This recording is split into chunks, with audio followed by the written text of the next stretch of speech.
선한 사람 TV를 애청하고 계시는 국내외에 계시는 성도 여러분, 주 예수 그리스도의 이름으로 문안 인사드립니다. 오늘 스승을 우습게 여기는 제자들이라는 제목입니다.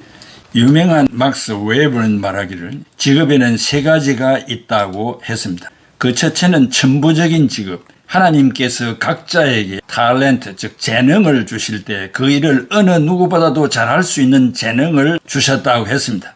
하나님이 주신 이 직업은 고귀한 것이기 때문에 희로애락과 사람의 환경에 따라 변개할 수 없는 천직을 말합니다. 그 다음에 생업적 직업, 인생의 보람이나 행복을 느끼기보다는 단지 생계 유지를 위하여 일하는 직업이 있습니다. 셋째는 노예적 직업, 죽지 못하여 일하는 일이며 가압이나 할 수 없이 일하는 것이며 일의 노예로서 끌려다니는 직업이기도 합니다. 미국에는 가장 존경받는 3, 4, 즉 세 종류의 스승이 있다고 했는데 의사, 교사, 목사입니다. 특별히 교사는 사람을 교육하여 올바른 인간으로 만드는 천직이라 할 수 있습니다. 예로부터 교육은 백년지 대계, 즉 100년을 내다보는 큰 계획이라고 했습니다. 이런 사상이 무너지고 있는 현상을 보고 안타깝게 생각합니다. 교사들을 향한 존경심이 무너지고 있는 현실에 아무리 스승이 잘못한 것이 있어도 제자가 스승을 때리거나 훈계하거나 고소 고발한 것은 용납된 바가 없습니다. 원천적으로 삐뚤어진 교육 현장에 어느 누구를 고치려고 대중이 모여 궐기를 하거나 어느 특정인을 나무라기 전에 우리 모두의 각성과 각오가 필요하다고 생각합니다. 누구의 탓인지 지적하기는 어렵지만 시대의 변화에 따라 존경하였던 천직이라는 교사의 가치관이 쇠락하고 있다는 사실이며 거기에 발맞추어 제자들도 춤추고 있습니다. 한국 사회는 1980년 전후로 농경사회에서 산업화 사회로 이양되면서 농촌 인구가 도시로 대거 유입되는 현상이 일어났고 도시의 인구 증가는 가정교육의 기능이 약화되었고 전통 가치 체계가 상실되었으며 물질 만능주의의 만연과 21세기 세계화 추세에 맞는 교육 수립의 지연을 심화시켜 청소년의 비행과 탈선이라는 심각한 사회 문제를 이야기하는 원인을 제공했습니다. 19세기 독일의 사학가인 레인폴드 폰 랑게는 말하기를 한 나라의 흥망성쇠를 결정하는 것은 군사력도 아니요 경제력도 아니요 국토의 크기도 아니요 그것은 도덕적 에너지라고 했습니다. 기독교가 입국한 지도 120년이 되었음에도 불구하고 공로가 많지만 주일학교가 우물한 개구리 교육이 되었고 사회화하는 데 한계가 있었다고 생각합니다. 소수의 성도들을 철저히 교육하여 그들이 사는 사회를 변화시키는 일에 실패했고 오히려 대형 사건이 일어날 때마다 교회 중직자들이 앞장서 있었다는 점에 우리는 가슴을 칩니다. 먼저 우리는 스승의 종류와 속성을 알아보겠습니다. 이 세상에는 자격을 갖춘 스승이 있는가 하면 그렇지 못한 스승이 있습니다. 그래서 기독교 세계관적 견해에서 살펴보면 우유적인 속성을 가진 스승과 본질적인 속성을 가진 스승이 있습니다. 그 우유적인 속성이란 스승의 자격을 갖춘 자를 의미합니다. 즉 사범대학, 중고등학교 교원을 양성하는 대학을 졸업했거나 교육대학, 초등학교 교사 양성기관을 졸업했거나 교사 자격증 소지자, 군필자, 법적인 결격 사유가 없는 자 등을 말합니다. 이들은 본질적인 면에는 하자가 있어도 교사는 교사였습니다. 둘째는 본질적인 속성입니다. 비록 우유적인 속성을 갖추지 못했을지라도 사명감과 중생과 인간이 갖춰야 할 인격적 구비 조건을 갖춘 자를 말합니다. 이들은 우유적인 속성을 갖추지 못하여 교육의 깊이가 없고 미래의 계획의 수립도 어려웠습니다. 둘째, 성경이 말하는 스승상입니다. 성경 고린도전서 4장 14절에서 17절에 스승 헬라말로 파이다고그스 즉 튜터스는 아비 같은 스승 헬라말로 파테라스 father이라고 지칭하고 있습니다. 헬라 문화권에서는 스승은 가정교사로서 학생의 등하교를 책임지고 지도하며 자기가 가르쳐야 할 과목을 충실하게 가르치며 자기에게 주어진 일들을 잘 마치면 그 이상의 책임감은 없습니다. 그러나 아비 같은 스승은 당시 사도 바울이 원했던 스승상인데 이 시대에 필요한 참 스승상이기도 합니다. 유모와 같은 스승이고 아버지 같은 스승상입니다. 이 스승은 스승의 책임을 다할 뿐만 아니라 알파로 개인의 삶과 친구의 사귐과 윤리 도덕적인 분야까지 책임지는 스승상입니다. 동네에서 친구들과 야구를 하다가 남의 집에 유리창을 깼을 때 변상과 용서를 비는 것까지 책임지는 스승입니다. 이런 참 스승은 많지 않다고 말하고 있습니다. 가정교사는 이런 일에 대해서 전혀 책임이 없기 때문에 상관하지 않습니다. 실제 현대의 스승과 제자들의 모습, 서울 서초구 서희초등학교 교사가 교내에서 극단적인 선택을 하는 매우 충격적이면서도 안타까운 소식이 밝혀졌습니다. 자살 원인과 학부모의 시달림과 갑질 등을 밝히기 위하여 서울 서초구 서희초등학교 교사의 죽음 49제인 4일 여의도 국회의사당 앞에 전국에서 올라온 1만 명이 넘는 교사들이 모여 고인을 추모하고 진상규명을 촉구했습니다. 지난 7월 서희초등교사에 이어 경기도와 전북에서 교사 3명이 스스로 목숨을 끊는 비보가 알려지며 추모 분위기가 고조됐습니다. 추모 집회는 한마음으로 함께하는 모두라는 이름의 교사 모임이 주최했습니다. 서희초교 교사 사망 이후 교사들이 평일에 집회를 열기는 이번이 처음입니다. 정부의 집단행동 자제 촉구에도 집회 시작 시각인 오후 4시 30분 약 1만 5천 명 주최 측 추산입니다. 검은 옷을 입고 국회 앞에 모였습니다. 주최 측은 이제 우리가 지키겠습니다, 우리가 바꾸겠습니다 등 구호를 내걸고 교사 사망 진상규명, 교원 보호 협의안 의결, 안전하고 존중받는 교육 환경 조성을 요구했습니다. 이들은 성명서에 더 이상 교사를 죽이지 말라, 이 억울한 죽음의 진상을 하루빨리 규명할 것을 촉구한다며 법이 바뀌지 않으면 학교가 바뀌지 않고 학교가 바뀌지 않으면 대한민국의 미래는 없다고 주장했습니다. 교사들은 교육부가 교사를 보호할 책임을 다하지 않고 고통을 방관해 왔다고 비판했습니다. 이들은 수많은 교사가 민원과 고소의 위협으로 무너져갈 때 교육부는 어디에 있었느냐고, 교육부는 징계 협박을 당장 철회하고 본분에 맞게 교사들을 보호하라고 요구했습니다. 다시는 어떤 교사도 홀로 죽음을 택하지 않도록 우리가 지키고 바꾸겠다며 대한민국 교사의 이름으로 오늘을 공교육 정상화 시작의 날로 선포한다고 밝혔습니다. 이날 집회에서는 숨진 서희초교 교사의 어머니가 쓴 편지를 주최 측이 대독했습니다. 네 빈자리를 받아들이는 것조차 힘들지만 그럼에도 진실을 찾는 데 노력하겠다며 그것만이 전국의 선생님들이 너에게 보내준 추모 조화에 보답하는 길이고 교사들의 사기 진작을 위한 희망의 불씨자 작은 위로가 될 것이라고 했습니다. 교내에서 사망한 것으로 밝혀졌지만 학생들이 등교하기 전에 발견되어서 다행히도 목격한 학생들이 없어서 충격을 들었다고 했습니다. 또한 처음에는 아이들이 선생님의 소식을 들으면 충격이 클 것을 우려하여 병가를 냈다고 공지했었다고 하는데 이번 사건이 워낙 중대하고 심각한 만큼 금세 이 교사 사망 사건은 널리 알려지게 되었고 사망 이유에 대한 여러 가지 추측들이 난무하게 퍼지게 되었습니다.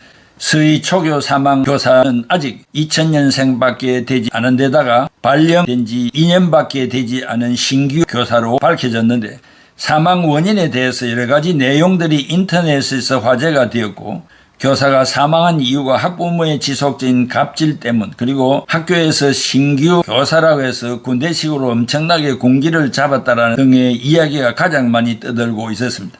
학부모 갑질 이야기는 교사가 학교 폭력 사건을 전담하게 되자 해당 가해 학생의 학부모와 교사에게 엄청난 폭언과 갑질을 부렸다는 이야기입니다. 교사가 사망하였는데 언론 보도가 곧바로 되지 않은 것과 게다가 그 전 담임교사 역시 학부모의 갑질을 견디지 못해 담임이 한번 교체되었다는 이야기도 퍼지고 있습니다. 이제는 집단적으로 모여서 국가를 향하여 성토하는 일들보다는 스승들이 교권 회복을 위하여 인격적인 변화에 노력해야 하며 학생들도 권리만 주장하는 것보다는 피교육자의 올바른 자세의 확립의 길을 찾아 교육을 하는 것이 더 중요하다고 생각됩니다. 스승의 교권 회복과 피교육자의 권리라는 주장을 하는 모 초등학교 김여 교사가 개학날 5학년 자기반 아이들에게 이렇게 말했습니다. 나는 너희들을 똑같이 사랑할 것이다. 그러면서도 김 교사는 생각하기를 앞줄에 구부정하게 앉아있는 작은 남자아이 철수가 이 반에 있는 이상 그것은 불가능한 일이라고 생각했습니다. 김 교사는 철수가 다른 아이들과 잘 어울리지 않을 뿐만 아니라 옷도 단정치 못하며 잘 씻지도 않는다는 것을 발견했습니다. 그런 철수를 보면 기분이 불쾌해질 때가 많았고 끝내는 철수가 낸 시험지 위에 커다랗게 빵점으로 매기는 것을 즐거워하는 지경에까지 이르렀습니다. 김 교사가 근무하는 학교에서는 담임선생이 아이들의 지난 학년 생활 기록부를 모두 읽어보도록 되어 있었습니다. 그러나 김 교사는 철수의 것을 마지막으로 미뤄두다가 철수의 생활 기록부를 보고 깜짝 놀랄 수밖에 없었습니다. 철수의 1학년 생활 기록부는 잘 웃고 밝은 아이임, 일을 깔끔하게 마무리하고 예절이 바름, 함께 있으면 즐거운 아이임, 2학년 생활 기록부에는 반 친구들이 좋아하는 훌륭한 학생임, 어머니가 불치병을 앓고 있음, 가정 생활이 어려울 것으로 보임. 3학년 담임 선생님은 이렇게 썼습니다. 어머니가 돌아가셔서 마음고생을 많이 함, 최선을 다하지만 아버지가 별로 관심이 없음, 어떤 조치가 없으면 곧 가정생활이 학교 생활에까지 영향을 미칠 것임. 4학년 생활 기록부에는 내성적이고 학교에 관심이 없음, 친구가 많지 않고 수업 시간에 잠을 자기도 함. 여기까지 읽은 김 교사는 비로소 자기의 문제점을 깨달았고 한없는 부끄러움으로 크게 반성했습니다. 스승의 날 반 아이들이 예쁜 리본으로 포장한 멋진 선물을 가져왔는데 철수의 선물만 식료품 봉투에 두꺼운 갈색 종이로 어설프게 포장되어 있는 것을 보고는 더더욱 부끄러워졌습니다. 김 교사는 애써 다른 선물을 제쳐두고 철수의 선물부터 포장을 뜯었습니다. 알이 몇 개 빠진 가짜 다이아몬드 팔찌와 4분의 1만 차 있는 향수병이 나오자 아이들을 맺이 웃음을 터뜨렸습니다. 그러나 김 교사가 팔찌를 차면서 정말 예쁘다며 감탄하고 향수를 손목에 조금 뿌리자 아이들의 웃음이 잦아들었습니다. 철수는 그날 방과 후에 선생님에게 이렇게 말했습니다. 선생님, 오늘 꼭 우리 엄마에게서 나던 향기가 났어요. 김 교사는 아이들이 돌아온 후 1시간을 울었습니다. 그날 이후 김 교사는 아이들을 진정으로 가르치기 시작했습니다. 김 교사가 특별히 철수의 공부를 가르쳐 줄 때면 철수의 눈빛이 살아나는 듯 했습니다. 그녀가 격려하면 할수록 더 빨리 반응했고 그해 말이 되자 철수는 반에서 가장 공부를 잘하는 아이가 되어 있었습니다. 1년 후에 철수가 졸업할 때 그녀는 철수가 쓴 쪽지를 받았습니다. 최고의 선생님 정말 감사합니다. 6년이라는 세월이 흘러 김 교사는 철수에게서 또 쪽지를 받았습니다. 저는 고등학교를 전교 2등으로 졸업했습니다. 제 평생 최고의 선생님께. 또 6년의 세월이 더 흘러 또 한 통의 편지가 왔습니다. 이번에는 대학을 졸업했고 공부를 더 하기로 마음 먹었다고 쓰여 있었습니다. 이 편지에도 김 선생님이 평생 최고의 선생님이었고 자신이 가장 좋아하는 선생님이라 쓰여 있었습니다. 그런데 이번 편지에는 보낸 이의 이름이 의사 박철수라고 기록되어 있었습니다.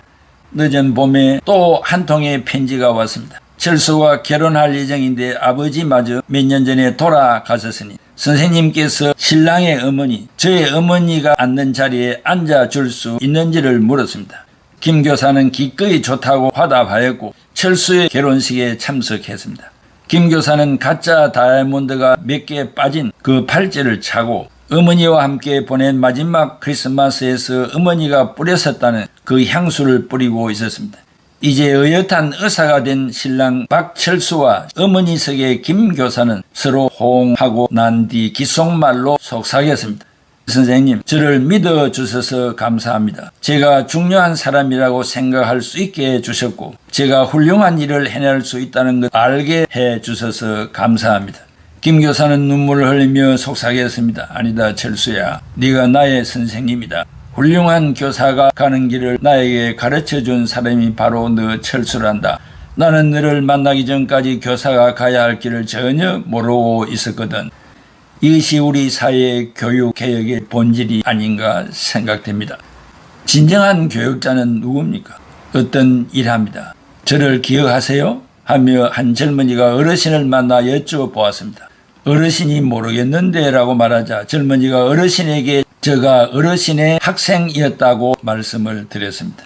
어르신 선생님이 무슨 일 하고 있지? 라고 묻자 젊은이가 저도 교사가 되었어요 라고 대답을 했습니다. 어르신 선생님이 멋진데 나처럼 말이야 라고 하자 젊은이가 사실 제가 교사가 된 것은 어르신 선생님 때문이었습니다. 저도 어르신 선생님처럼 되고 싶었거든요 라고 말씀했습니다. 어르신 선생님이 궁금해하며 언제 선생이 되기로 결심했는지 묻자 청년이 자세히 말씀드렸습니다. 하루는 제 친구가 멋진 시계 새 것을 가지고 학교에 왔는데 그 시계가 너무 갖고 싶었어요. 그래서 그의 호주머니에 있던 그 시계를 제가 훔쳤어요. 잠시 후 시계가 없어진 것을 발견한 그 친구가 시계를 잃어버렸다고 어르신 선생님께 말씀드렸습니다. 그러자 어르신 선생님께서 교실에서 시계를 잃어버린 친구가 있는데 훔친 사람이나 주운 사람이 있으면 부디 돌려주라고 말씀하셨어요. 저는 돌려주기 싫어서 가만히 있었어요. 그러자 선생님은 문을 닫으시고 우리 모두에게 일어서서 둥그렇게 서라고 하셨고 시계를 찾을 때까지 눈을 감고 있으라고 하셨어요. 선생님은 시계만 찾을 것이라 하시면서 우리 모두는 선생님 말씀대로 서서 눈을 감고 있었고 선생님은 차례차례 주머니를 뒤져보시다가 제 주머니에서 시계를 찾아서 그 시계를 꺼내셨는데 그래도 계속 나머지 전체 학생들의 주머니를 뒤져보셨어요. 모든 학생의 주머니를 다 뒤져보신 선생님은 시계를 찾았으니 이제 눈을 뜨라고 하셨어요.